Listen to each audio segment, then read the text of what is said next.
Alright, so do you want to turn out the lights? I'll go ahead and go over how to make the bobblehead. And as you can see, I've got a nice close shot, somewhat of a wide angle perspective of the face, and then I have a full body shot. So I'm going to open both of these up. I didn't want that one. And we'll say edit in Adobe Photoshop.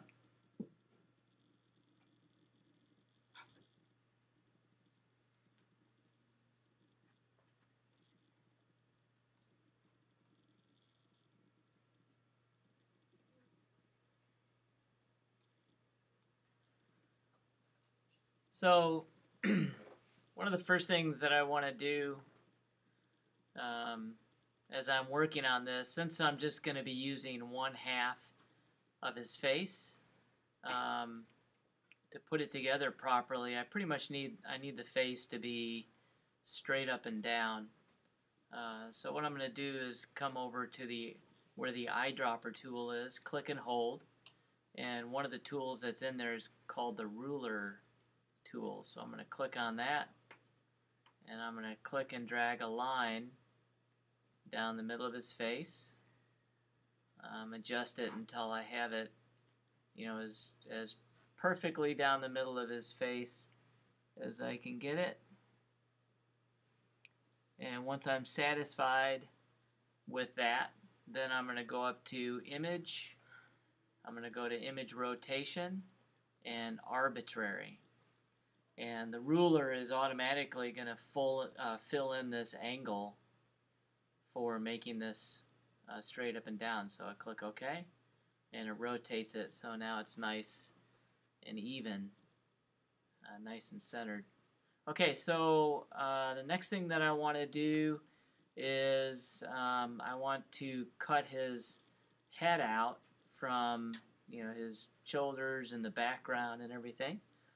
So I'm going to come over here to the quick selection tool and then just start making a selection of his face. Make sure to get his ears in there and all of his hair. Okay, now there's got some of the neck that I don't want, so I'm just going to hold Option to subtract that area.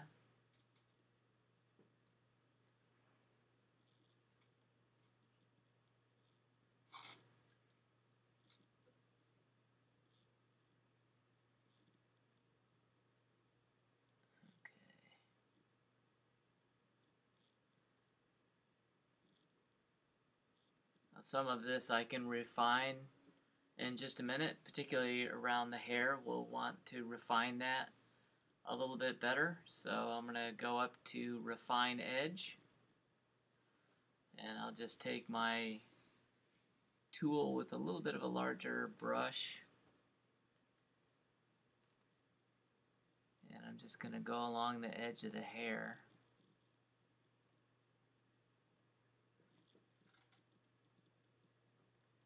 Getting Photoshop to examine that edge a little bit closer.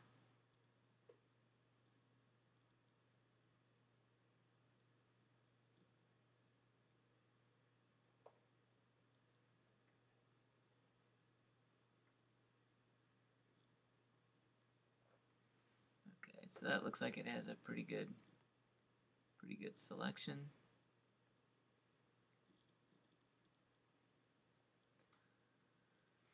Alright, I don't think I'll worry about around the rest of his face. So now that I have the selection, I'm going to go ahead and create a mask.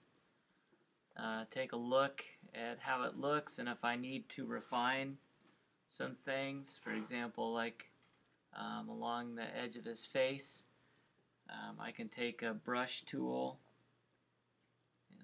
Shrink that down a little bit. Go down a little bit more.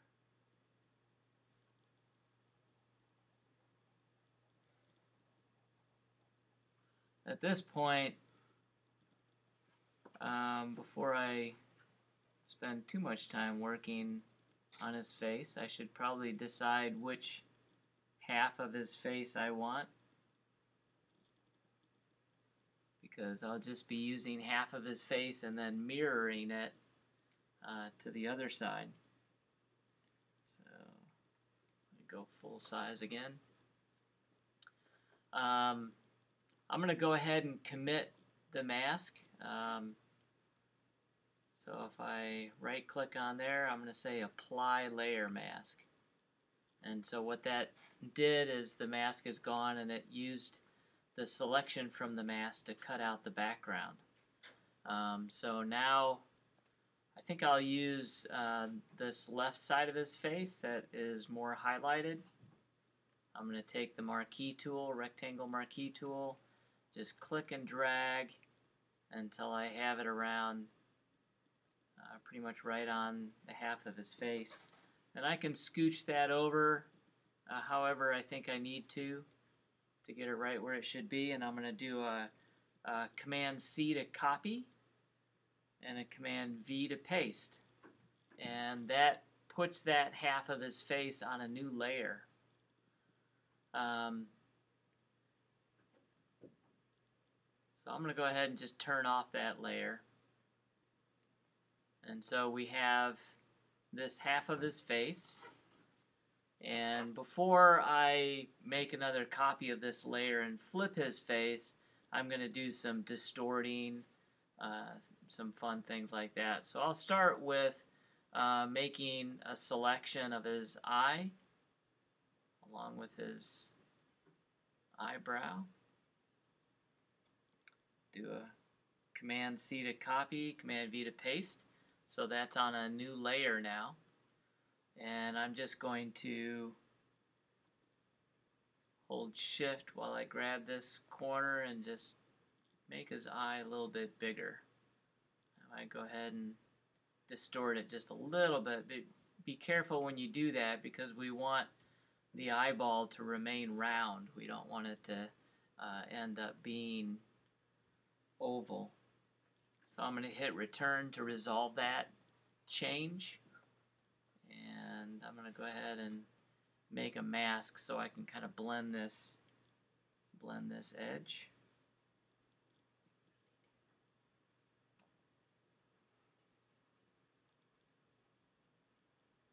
Wait, what did you do to the eye? I'm using a soft edge brush. No, not right now, but like before, what did you do to it? Did you make it bigger? I made it bigger, yes.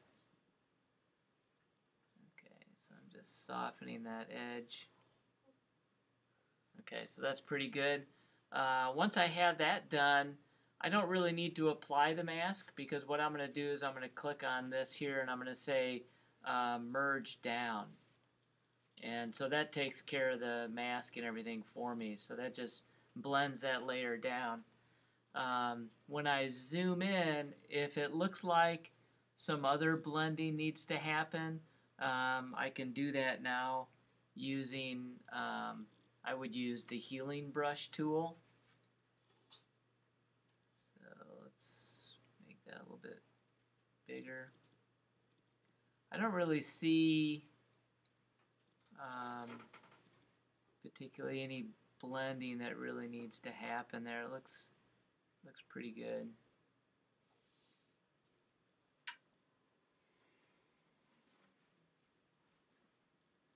But you know, while we're at doing some blending, if you want to do your person a favor and get rid of any blemishes, healing brush tool is a good one to use for that.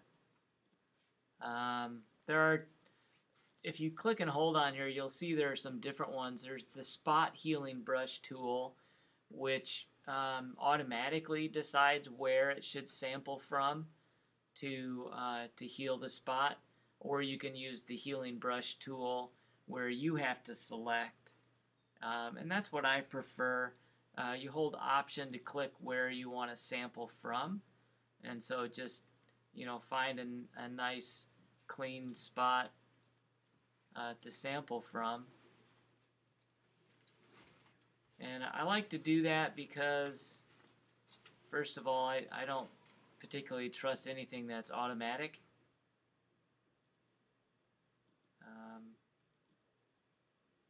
And second, sometimes you need to go over a spot a couple of different times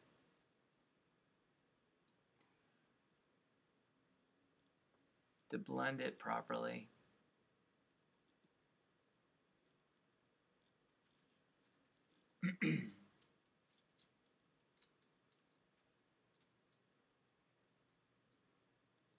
As I'm doing there with that one.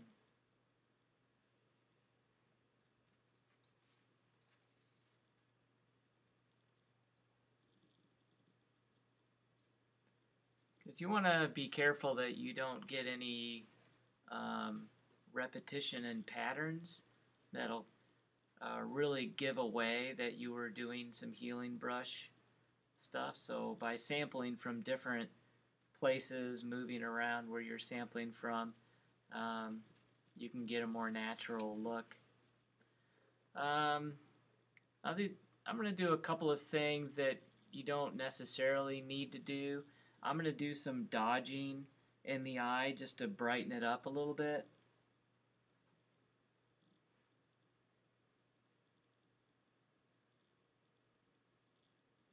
It seems awfully dark in there, so I just want to brighten that up.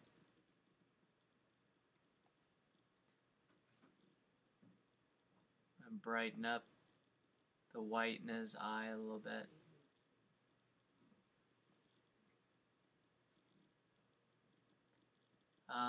You'll notice sometimes when you're brightening the whites of someone's eye, it starts to bring in some color. So then you might want to go to the sponge tool, which desaturates color. I don't want it on 100%. I want to be careful of how much I do that. But it, sometimes brightening an area like that, it starts to bring out some red that's underneath.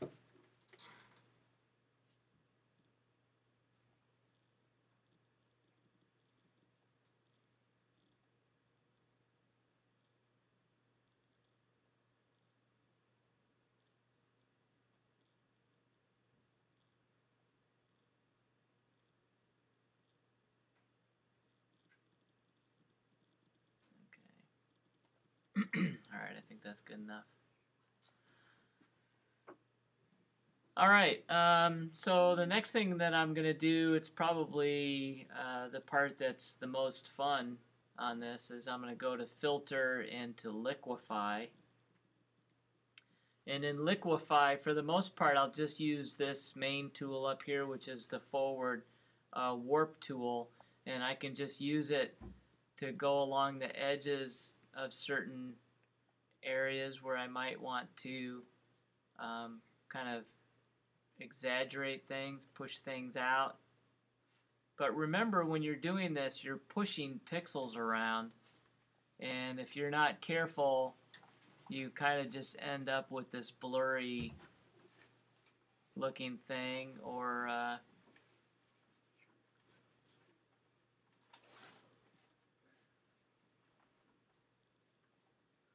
you just get something that just looks weird.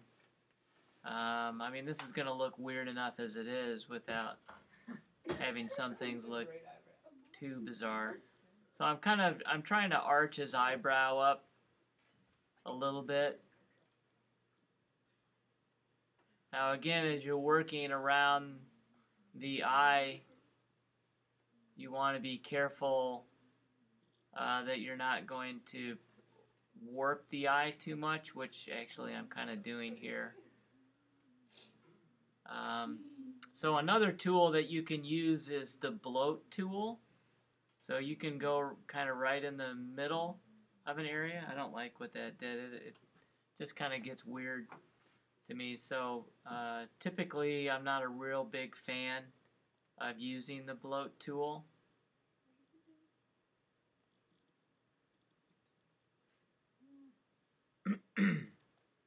I like to use the pinch tool more, or just this one where I can just kind of shove the pixels around how I want.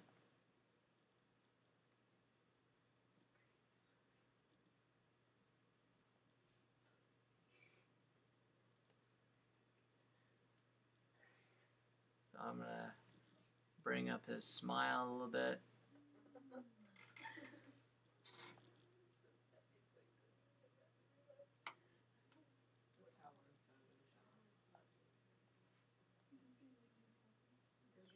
Okay, so if I do too much more, it's really gonna start getting weird. All right, so we'll leave it with that. So now I'll take this layer and duplicate the layer by dragging it down to the new layer button, and I'm gonna go to edit, go down to transform, and flip horizontal.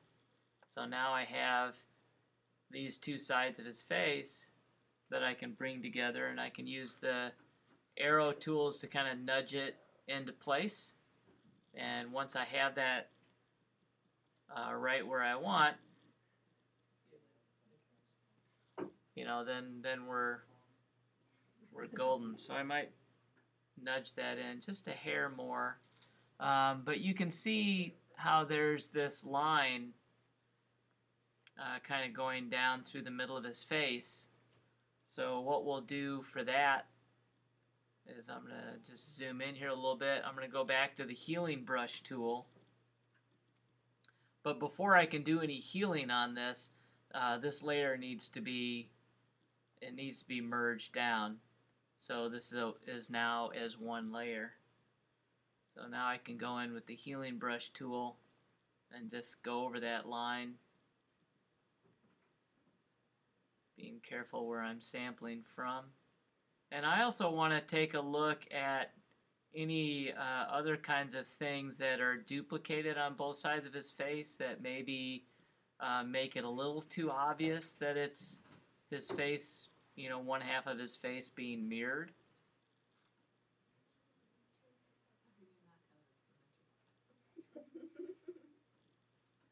So just going to get rid of some of those telltale signs.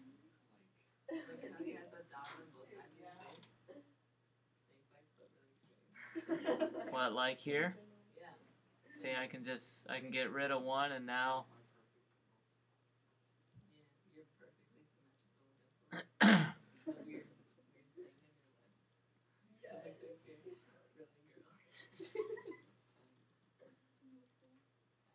all right, so overall, that's pretty much all we need to do. I'm gonna stretch his head just a little bit, make it a little bit wider. So I'm just gonna pull his head out a little bit. If I want to increase the size of his head, remember when you do that, you're going to be asking Photoshop to add pixels, which is called interpolation. And when you're doing interpolation, sometimes Photoshop does an okay job, but it is degrading your image, so don't do it any more than you need to. I'm going to hold Option Shift so that it increases size proportionally out from the middle. Alright, so now I've got his head. What I'm going to want to do now is take his body without his head and put the other head on his body. I think that as I make a selection here, it's probably going to work out. Well, I think I can just do it by selecting him. I think there's enough contrast between him and the background to do a fairly decent selection. And of course, if I really want to do a good selection, it helps if I zoom in, but for the sake of time, I'm just gonna do it fairly rough and dirty. Alright. Now, as you recall, I actually selected his head, but we don't really want a selection of his head, so I'm going to go in and deselect.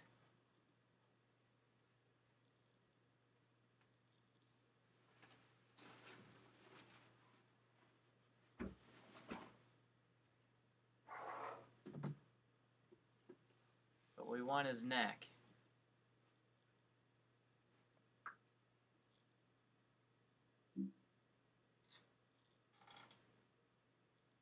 Okay, so that's going to be good enough for our purposes. Alright, so as before, I'll do a mask. I can go in and refine things from the mask, and once I'm completely happy with everything, then I'm going to apply the mask so that now he's cut out from the background. The next step is to take his neck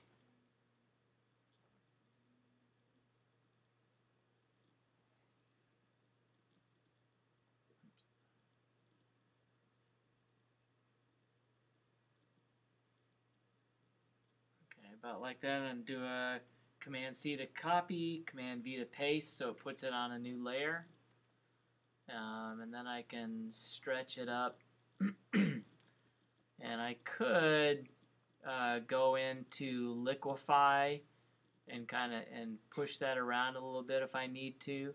But I think I'll be able to work with this just fine by doing this. So once I have it stretched a fair amount, I'll hit return. I'm going to come over here and merge that down so I can come in closer to his neck, and using the healing brush, I'm just going to go along some of this and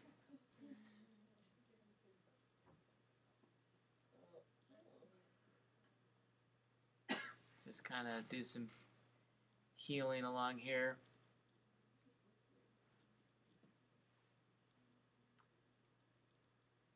Okay, that's going to be good enough. I'm not going to worry too much about that. Using the mask tool here just to kind of get rid of some of that looked weird.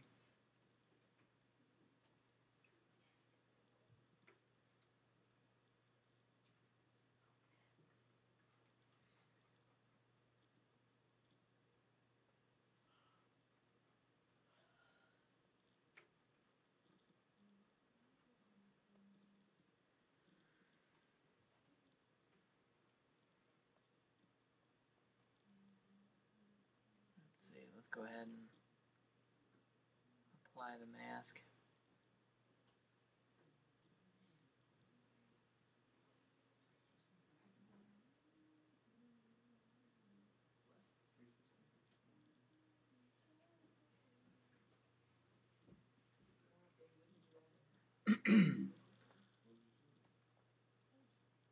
Alright, I think good enough for our purposes. Oops. There we go. Now I'll take the head and drag it on over to this other layer.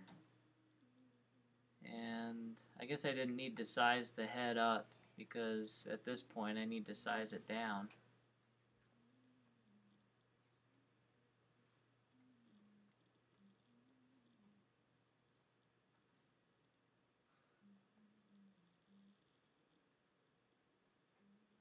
And so there is our bobblehead.